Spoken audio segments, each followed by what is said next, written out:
Hello everyone, ലോഗ്രാറിൻ്റെ പുതിയൊരു ക്ലാസ്സിലേക്ക് ഏവർക്കും സ്വാഗതം.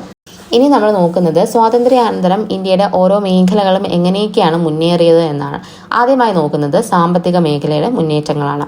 നമ്മുടെ ഇന്ത്യ സ്വീകരിച്ചത് ഏത് നയമായിരുന്നു? നമ്മൾ മിശ്ര സമ്പദ് വ്യവസ്ഥയാണ് നമ്മൾ സ്വീകരിച്ചത്. നമ്മൾ സോഷ്യലിസ്റ്റ് എക്കോണമിയോ അത് ക്യാപിറ്റലിസ്റ്റ് എക്കോണമിയോ തിരഞ്ഞെടുക്കാതെ മിശ്ര സമ്പദ് വ്യവസ്ഥയാണ് തിരഞ്ഞെടുത്തത്. എന്നാലും ഇതിൽ നമ്മൾ പൊതുമേഖലയ്ക്കാണ് കൂടുതലും പ്രാധാന്യം നൽകിയിരുന്നത് എന്നത് ഓർത്തു വെച്ചിരിക്കുക. ഇതേ തുടർന്ന് നമ്മൾ ആസൂത്രണ കമ്മീഷൻ രൂപീകരിച്ചു. 1950 മാർച്ച് 15 ആസൂത്രണ കമ്മീഷൻ നിലവിൽ വരുന്നത്. പ്രസിഡന്റ് ആരായിരുന്നു? ഇതിന് ചെയർമാൻ എന്ന് പറയുന്നത് ജവഹർലാൽ നെഹ്റുവും വൈസ് ചെയർമാൻ എന്ന് പറയുന്നത് ഗുൽസാർലാൽ നന്ദയുമാണ്. അതിൽ മെമ്പേഴ്സ് ആയിരുന്നു ടി കൃഷ്ണമാചാരി, CD ദേശ്മുഖ്. ഇവരെ രണ്ടുപേരെയും ഓർത്തിരിക്കുക. നമ്മൾ എങ്ങനത്തെ ഒരു സാമ്പത്തിക ആസൂത്രണമാണ് നമ്മൾ കൊണ്ടുവന്നത്? കേന്ദ്രീകൃതമായിട്ടുള്ള സാമ്പത്തിക ആസൂത്രണമാണ് നമ്മൾ കൊണ്ടുവന്നത്. കേന്ദ്രത്തിനാണ് കൂടുതൽ പവേഴ്സ്, കേന്ദ്രമായിരിക്കും എല്ലാം തീരുമാനിക്കുന്നത്. ഇനി സാമ്പത്തിക ആസൂത്രണം ഇന്ത്യ കടമെടുത്തിരിക്കുന്നത് എവിടെ നിന്നാണെന്ന് ചോദ്യം വന്നിട്ടുണ്ട്. സോവിയറ്റ് യൂണിയനിൽ നിന്നുമാണ് ഇന്ത്യ കടമെടുത്തിരിക്കുന്നത്. ഇനി നമ്മൾ കൊണ്ടുവന്നത് എന്താണ്? പ്ലാനിംഗ് കമ്മീഷന്റെ ഭാഗമായി, ആസൂത്രണ കമ്മീഷന്റെ ഭാഗമായി പഞ്ചവത്സര പദ്ധതികൾ ആരംഭിച്ചു. എന്നാണ് 1951 നമ്മൾ ആരംഭിക്കുന്നത് പഞ്ചവത്സര പദ്ധതികൾ. പഞ്ചവത്സര പദ്ധതികൾ മൂലം കാർഷിക വ്യവസായിക മേഖലകൾ പുഷ്ടിപ്പെടാനും ദാരിദ്ര്യ നിർമ്മാർജ്ജനത്തിനും ഊർജ്ജ ഉൽപാദനത്തിനും വിദ്യാഭ്യാസ മേഖലയിലെ പുരോഗതിയും സാധ്യമായിട്ടുണ്ട്. അപ്പൊ പഞ്ചവത്സര പദ്ധതി കാരണം എല്ലാ മേഖലകളും ഇംപ്രൂവ് ചെയ്തിട്ടുണ്ട് എന്നാണ് നമ്മൾ പറയുന്നത്. ഇനി ഈ കാലഘട്ടത്തിൽ വിദേശ സഹായങ്ങൾ ഒരുപാട് നമുക്ക് ലഭിക്കുകയുണ്ടായി. അങ്ങനെ നമ്മൾ കുറേ വ്യവസായങ്ങളിൽ വിദേശ സഹായം ലഭിച്ചത് എന്തൊക്കെയാണെന്നാണ് നോക്കുന്നത്. ഇരുമ്പുരുക്ക് വ്യവസായങ്ങളും സഹായം നൽകിയ രാഷ്ട്രങ്ങളും. ഭിലായി, ബൊക്കാറോ ഈ രണ്ട് ഇരുമ്പുരുക്ക് ശാലകൾക്കും സഹായം കൊടുത്ത രാജ്യമാണ് സോവിയറ്റ് യൂണിയൻ. അപ്പോൾ ഏതൊക്കെയാണ്? Bhilai, Bokaro, Soviet union. റൂർക്കേലയ്ക്ക് ആരാണ് കൊടുത്തത്? ജർമ്മനിയാണ് സഹായം കൊടുത്തിരിക്കുന്നത്. ദുർഗാപൂറിന് കൊടുത്തിരിക്കുന്നത് ബ്രിട്ടനാണ്. ഇത് പലവട്ടം PSCക്ക് ചോദിച്ചിട്ടുള്ളൊരു പെട്ടിയാണ്. ഈ പെട്ടി കാണാതെ തന്നെ പഠിച്ചു വെച്ചിരിക്കുക. ഇനി ഇന്ത്യയുടെ സാമ്പത്തികമായ ആധുനികവൽക്കരണത്തിൽ വൻകിട അണക്കെട്ടുകൾക്ക് പ്രധാന പങ്ക് വഹിച്ചു. നമ്മൾ അണക്കെട്ടുകൾ ആ സമയത്ത് നിർമ്മിക്കുകയുണ്ടായി. അണക്കെട്ട് ജലത്തിന് വേണ്ടി മാത്രമല്ല, വ്യവസായങ്ങൾക്ക് വൈദ്യുതോർജ്ജം കിട്ടാനും കൂടി വേണ്ടിയിട്ടാണ് നമ്മൾ അണക്കെട്ടുകളെ കണ്ടിരുന്നത്. അപ്പം ഇന്ത്യയിലെ ഏറ്റവും വലിയ വിവിധോദ്ദേശ നദീതട പദ്ധതിയാണ് ഏതെന്ന് പറയുന്നത്? ഭക്രാനങ്കൽ പദ്ധതി. ഭക്രാനങ്കൽ പരീക്ഷയ്ക്ക് ചോദിച്ചിട്ടുണ്ട്. ഇനി ഇതേ തുടർന്ന് ജലസേചന സൗകര്യങ്ങൾ ലഭിച്ചതോടുകൂടി കാർഷിക പുരോഗതി ഉണ്ടായി. അതേപോലെ കന്നുകാലി സംരക്ഷണം, ഭൗതിക സാഹചര്യങ്ങളുടെ ഉന്നമനം തുടങ്ങിയ ലക്ഷ്യങ്ങളോടെ 55 പദ്ധതികൾ ആയിട്ട് 1952 ഒക്ടോബർ 2 തുടക്കം കുറിച്ചു. അപ്പം 1952 ഒക്ടോബർ 2 കമ്മ്യൂണിറ്റി ഡെവലപ്മെന്റ് പ്രോഗ്രാം എന്ന് പറഞ്ഞ് പഠിക്കുന്നത് എന്തിനൊക്കെ വേണ്ടിയിട്ടുള്ളതാണെന്ന് ഒന്ന് ഓർത്ത് വെച്ചേക്കുക. കാർഷിക പുരോഗതി, കന്നുകാലികളുടെ സംരക്ഷണം, ഭൗതിക സാഹചര്യങ്ങളുടെ ഉന്നമനം എന്നിവയൊക്കെയായിരുന്നു ഇതിന്റെ ലക്ഷ്യമുള്ള 55 പദ്ധതികളാണ് കൊണ്ടുവന്നത്. ഇനി 1990കളൊക്കെ കഴിഞ്ഞപ്പോൾ നമ്മൾ ആദ്യം പറഞ്ഞു മിക്സഡ് സമ്പദ് വ്യവസ്ഥയാണ് നമ്മൾ പ്രാധാന്യം കൊടുത്തത് പൊതുമേഖലയ്ക്കാണ് എന്ന് നമ്മൾ പറഞ്ഞിരുന്നു. പൊതുമേഖലയ്ക്കാണ് നമ്മൾ ഇത് കൊടുത്തിരുന്നത്. എന്നാൽ 90കൾക്ക് ശേഷം നമ്മൾ പ്രാധാന്യം കൊടുത്തത് ഏതിനാണെന്ന് ചോദിച്ചു കഴിഞ്ഞാൽ സ്വകാര്യ മേഖലയ്ക്കാണ് നമ്മൾ പ്രാധാന്യം കൊടുത്തത്. ശാസ്ത്ര സാങ്കേതിക മേഖലയിലെ നേട്ടങ്ങളെ പറ്റിയാണ് നോക്കുന്നത്. സ്വാതന്ത്ര്യാനന്തരം നിലവിൽ വന്ന ഗവേഷണ സ്ഥാപനങ്ങളാണ് ശാസ്ത്ര വ്യാവസായിക ഗവേഷണ സമിതി, ഇന്ത്യൻ കാർഷിക ഗവേഷണ സമിതി, ഇന്ത്യൻ മെഡിക്കൽ ഗവേഷണ സമിതി എന്നിവ. ഇതിൽ ശാസ്ത്ര വ്യാവസായിക ഗവേഷണ സമിതിക്ക് നേതൃത്വം നൽകിയത് ഹോമി ജഹാംഗീർ ഭാവയും SN ഭട്നാഗറും കൂടി ചേർന്നിട്ടാണ്. ഇനി ഹോമി ജഹാംഗീർ ഭാവയുടെ നേതൃത്വത്തിൽ വന്ന മറ്റ് സ്ഥാപനങ്ങളാണ് ടാറ്റ ഇൻസ്റ്റിറ്റ്യൂട്ട് ഓഫ് ഫണ്ടമെന്റൽ റിസർച്ചും ഇന്ത്യൻ ആണവോർജ കമ്മീഷനും. ഇന്ത്യ 1954-64 കാലഘട്ടങ്ങളിൽ എത്ര IITകളാണ് കൊണ്ടുവന്നത് എന്ന് ചോദിച്ചു കഴിഞ്ഞാൽ 5 IITകളാണ് കൊണ്ടുവന്നിട്ടുള്ളത്. ഇത് പ്രീവിയസ് ഇയർ ക്വസ്റ്റ്യനും കൂടെയാണ്. ഇനി നമുക്ക് ഇന്ത്യയുടെ ബഹിരാകാശ ഗവേഷണത്തെ പറ്റി നോക്കാം. ഇന്ത്യൻ ദേശീയ ബഹിരാകാശ ഗവേഷണ സമിതി രൂപീകരിച്ചത് 1962 നെഹ്റുവും വിക്രം സാരാഭായും കൂടെ ചേർന്നാണ് രൂപീകരിക്കുന്നത്. പിന്നീട് ISRO രൂപീകൃതമായി. എന്നാൽ 1969 ISRO രൂപീകൃതമായതോടെ ബഹിരാകാശ ഗവേഷണം ISROയുടെ കീഴിലേക്ക് മാറ്റുകയും ചെയ്തു. ഇനി ഇന്ത്യയിലെ ആദ്യത്തെ റോക്കറ്റ് ഗവേഷണ കേന്ദ്രം ഏതാണ്? തുമ്പയാണ് ഇന്ത്യയിലെ ആദ്യത്തെ റോക്കറ്റ് ഗവേഷണ കേന്ദ്രം എന്ന് പറയുന്നത്. നമ്മൾ വിജയകരമായി ആര്യഭട്ട വിക്ഷേപിച്ചത് 1975 ഉപഗ്രഹങ്ങൾ നിർമ്മിക്കാനും വിക്ഷേപിക്കാനും കഴിവുള്ള ഏക വികസ്വര രാഷ്ട്രമാണ് ഇന്ത്യ എന്ന് പറയാം. ഇനി ഉപഗ്രഹങ്ങളൊക്കെ വികസിപ്പിക്കുന്നത് ഏതൊക്കെ ഇൻസ്റ്റിറ്റ്യൂട്ടാണ്? നാഷണൽ റിമോട്ട് സെൻസിങ് ഏജൻസിയും ഫിസിക്കൽ റിസർച്ച് ലബോറട്ടറിയും കൊണ്ട് ചേർന്നാണ് അക്കാലങ്ങളിൽ ഉപഗ്രഹങ്ങൾ വികസിപ്പിച്ചത്. നമ്മുടെ മിസൈലുകളായിരുന്നു ഏതൊക്കെ? അഗ്നി, പൃഥ്വി എന്നീ പറയുന്നവ. ഇനി ആണവോർജ്ജ മേഖലയിൽ സംഭാവനകൾ നൽകിയ വ്യക്തികളാണ് ഡോക്ടർ രാജാ രാമണ്ണ, അതേപോലെ ഡോക്ടർ APJ അബ്ദുൽ കലാം എന്നിവർ. നമ്മുടെ അടുത്ത ഒരു നേട്ടമായിരുന്നു ചാന്ദ്രയാൻ എന്ന് പറയുന്നത്. ചാന്ദ്രയാൻ 1 വിക്ഷേപിച്ചത് എപ്പോൾ വേണമെങ്കിലും ചോദിക്കാം. 2008 ഒക്ടോബറിലാണ് വിക്ഷേപിക്കുന്നത്. America, Russia, European space agency, China, Japan എന്നിവയ്ക്ക് ശേഷം ചന്ദ്രഭ്രമണപഥത്തിൽ സ്വന്തമായി പേടകം ഇറക്കുന്ന രാജ്യമായി ഇന്ത്യ മാറുകയുണ്ടായി. ഇന്ത്യയുടെ ചൊവ്വ ദൗത്യത്തിന്റെ പേരാണ് മംഗൾയാൻ എന്ന് പറയുന്നത്. ഭൂമിയിൽ നിന്നും ഏറ്റവും അകലെ എത്തിയ ഇന്ത്യയിൽ നിർമ്മിത പേടകം ആയ ഖാദി മംഗൾയാനാണ് ഉള്ളത്. വിക്രം സാരാഭായിയെ കുറിച്ച് നോക്കാം. ആണവശാസ്ത്രം, ബഹിരാകാശം ഈ 2 മേഖലയിലും സംഭാവനകൾ നൽകിയ വ്യക്തിയാണ് വിക്രം സാരാഭായി എന്ന് പറയുന്നത്. അദ്ദേഹം കേംബ്രിഡ്ജ് യൂണിവേഴ്സിറ്റിയിൽ നിന്നുമാണ് ഉന്നത വിദ്യാഭ്യാസം നേടിയത്. ഫിസിക്കൽ റിസർച്ച് ലബോറട്ടറിയുടെ ആസ്ഥാനം എവിടെയാണ്? അഹമ്മദാബാദിലാണ്. ഇവിടുത്തെ ഡയറക്ടറായിരുന്നു.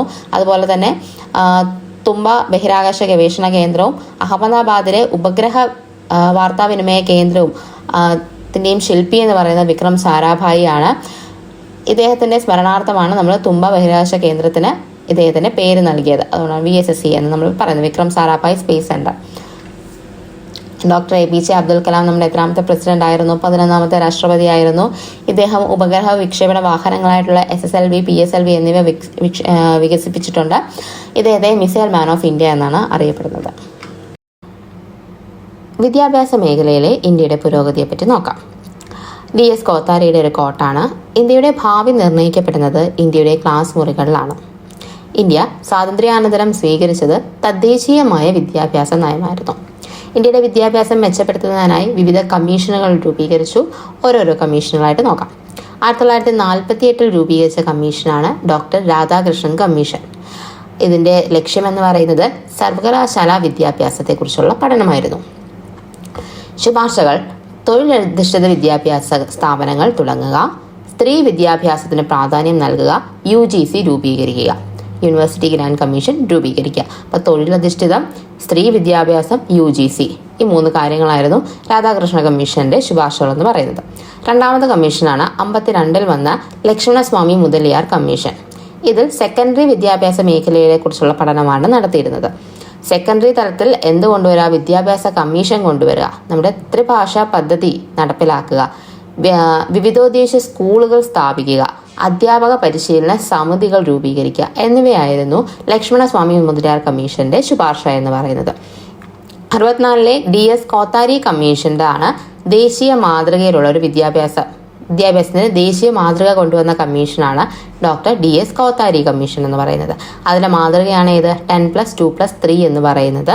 ഇനി അടുത്ത റെക്കമെൻഡേഷൻ ആയിരുന്നു ഇത് സെക്കൻഡറി തലത്തിൽ തൊഴിലധിഷ്ഠിത വിദ്യാഭ്യാസം നടപ്പിലാക്കണം. അപ്പോൾ സെക്കൻഡറി തലത്തിൽ എന്ന് കാണുമ്പോൾ പെട്ടെന്ന് ലക്ഷ്മണസ്വാമി തോന്നരുത്. സെക്കൻഡറി തലത്തിൽ തൊഴിലധിഷ്ഠിത വിദ്യാഭ്യാസം കൊണ്ടുവരണം എന്ന് പറഞ്ഞത് ആരാണ്? നമ്മുടെ കോത്താരി കമ്മീഷനാണ് പറഞ്ഞത്. അതുപോലെ മൂല്യ വിദ്യാഭ്യാസത്തിന് ഊന്നൽ നൽകണമെന്നും അദ്ദേഹം പറഞ്ഞു. ഇതേക്ക് തുടർന്ന് ദേശീയ വിദ്യാഭ്യാസ നയം രൂപീകരിച്ചത് 1986 നയത്തിന്റെ നിർദ്ദേശങ്ങൾ എന്തൊക്കെയാണെന്ന് നോക്കാം. പ്രാഥമിക വിദ്യാഭ്യാസത്തിനും തുടർ വിദ്യാഭ്യാസത്തിനും പ്രാധാന്യം കൊടുക്കുക.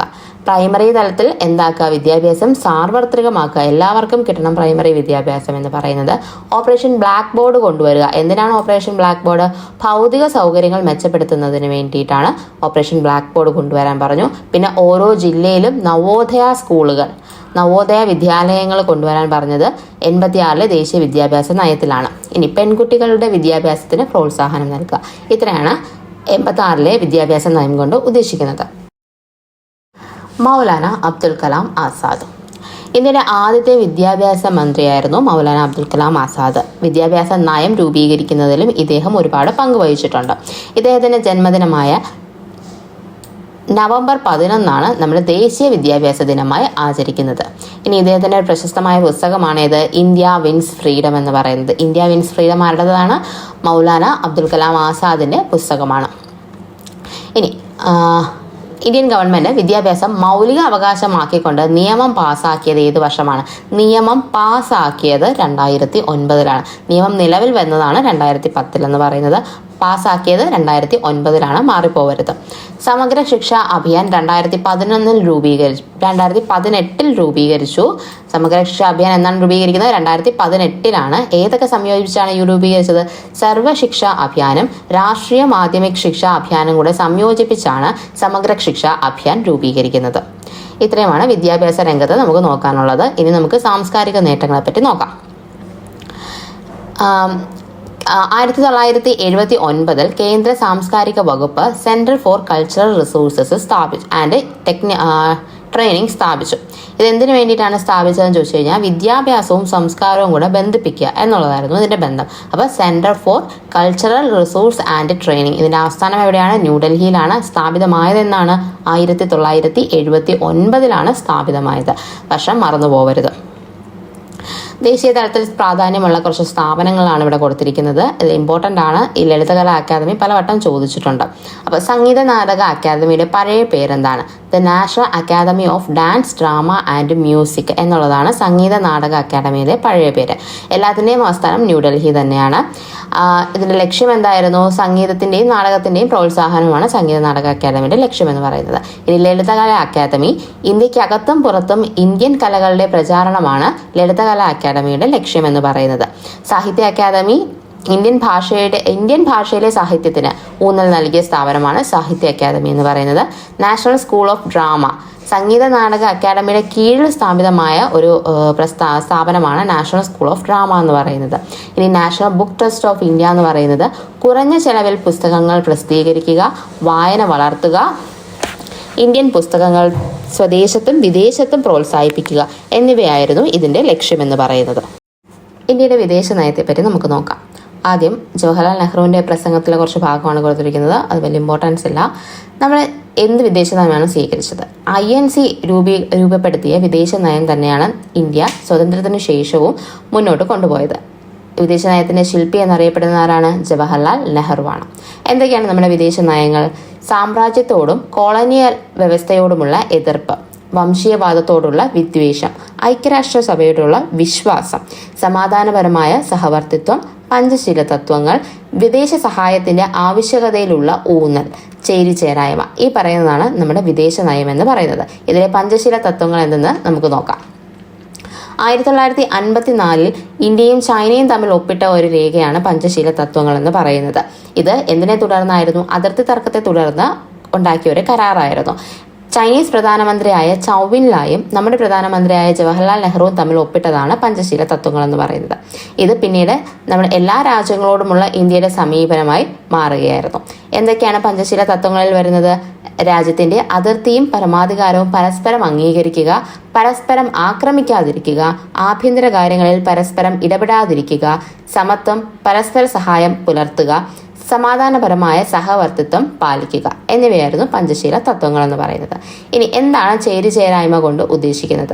അന്താരാഷ്ട്ര പ്രശ്നങ്ങളിൽ സ്ഥിരമായ ഒരു ചേരിയോടൊപ്പം നിൽക്കാതെ പ്രശ്നത്തിന്റെ ശരിതെറ്റുകൾ വിലയിരുത്തി നിലപാടെടുക്കുക എന്ന സമീപനമാണ് ചേരിചേരായ്മ കൊണ്ട് ഇന്ത്യ ഉദ്ദേശിച്ചിരുന്നത്. അപ്പോൾ ഇത്രയുമാണ് ഈ ചാപ്റ്ററിനകത്തുള്ളത്. നമ്മൾ വേണ്ടത് മാത്രമേ ഇതിനകത്ത് പറഞ്ഞിട്ടുള്ളൂ. ഇതിൽ എല്ലാം നിങ്ങൾ വീണ്ടും പഠിക്കേണ്ട കാര്യമില്ല, നമുക്ക് പലതും അറിയാം. അതുകൊണ്ട് നമുക്ക് അറിയാത്തത് മാത്രം ഒരു നോട്ട് എടുത്ത് എഴുതി വെക്കുക. അത് റിവൈസ് ചെയ്ത് അത് നമുക്ക് അതിൽ നിന്ന് ചോദിച്ചു കഴിഞ്ഞാൽ അത് തെറ്റാത്ത വിധത്തിൽ നമ്മളത് റിവൈസ് ചെയ്ത് പഠിക്കുക എന്നുള്ളതാണ്. അപ്പോൾ വീഡിയോ ഇത്ര നേരം കണ്ട എല്ലാവർക്കും താങ്ക്സ്. അടുത്തൊരു വീഡിയോ ആയിട്ട് കണ്ടുമുട്ടാം. അതുവരേക്കും ബൈ.